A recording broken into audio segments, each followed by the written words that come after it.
Hey folks, today I'm going to be talking about Emma Cline's The Girls.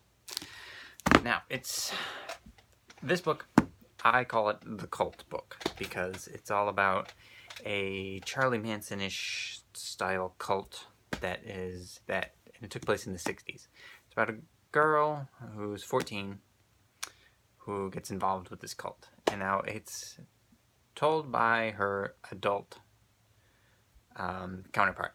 So it's basically the memories of this adult, which really helps the cult narrative because it takes you through her memories.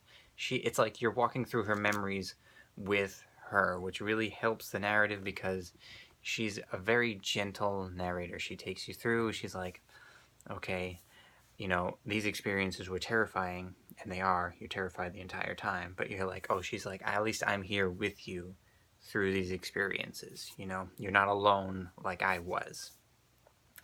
And that's a very poignant and very smart and insightful way to write the book because I've actually known some people who were involved in cults, like not the Charlie Manson-ish kind, like a different kind of thing, and that's what they do. They have a very similar kind of attitude about talking about it. Like, they won't tell you all the details because they're like, oh, you're used to your normal life, and it's very different, and I don't know if you'll be able to handle it. And you can tell from the story that that's a very pervasive attitude from the characters. Like, even the 14-year-old girl is like, this is so different from every other aspect of my life. So how's this gonna, she has trouble relating to people who aren't in that group at the ranch, as she calls it. Well, it's called the ranch. That's where they go. They go to the ranch, and there's this guy, Russell, who has an inordinate amount of power over these women who are there because they've been deprived of something in their life, and he gives that to them. Like, the 14-year-old girl, she's, like, desperate for attention. She's desperate for any kind of affection. Like, her parents don't touch her. They don't acknowledge her. She's just looking for someone. And these are the first people who, pay attention to her. They're the first people who look at her and see her and say, you exist. And they're the first people who pay attention to her and ask her about herself. And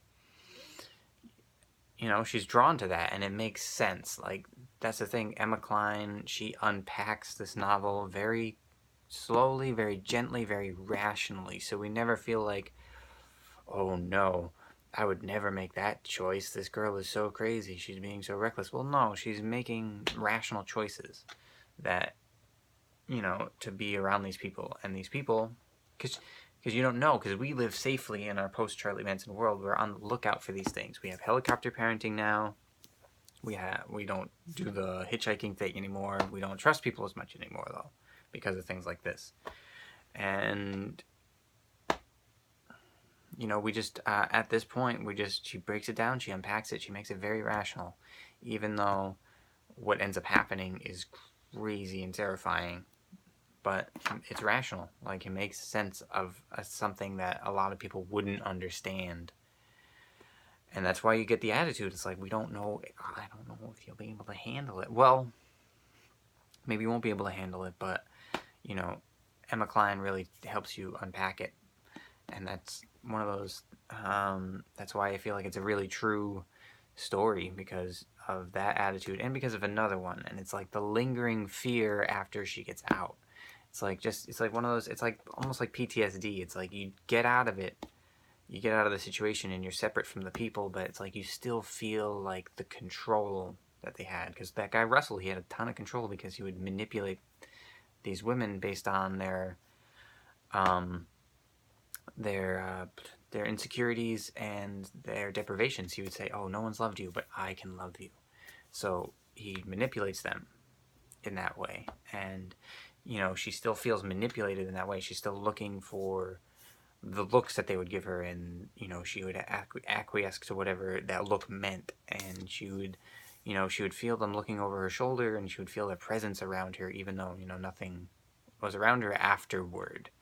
And that's the thing. It's like, even though you're out of the cult scenario, you're still in the cult scenario. And I think those two things like really are very true to this cult scenario. You know, the gentle kind of hand holding is like, I don't know if you're ready for this, but let me take you through it and unpack it as rationally and as slowly and gently as I can. And the lingering fear, like that even though, because you've built these constructs based on that sense of power and control, and that doesn't go away very easily at all, like the people I've known.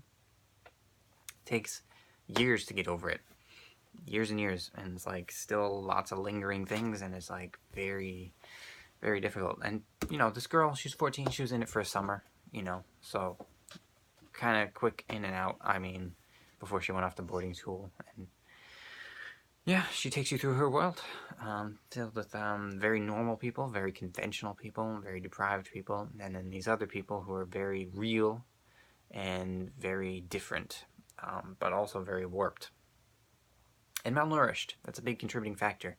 When you're malnourished and really on drugs, then there's things that will drive you to do crazy, desperate things, and that's what ends up happening. And yeah, so check it out. Read the book. It's a very true story to what that lifestyle is like. And yeah, let me know what you think. Is it terrifying? Because I was terrified. Alright, thanks guys. Give me a thumbs up if you like the video.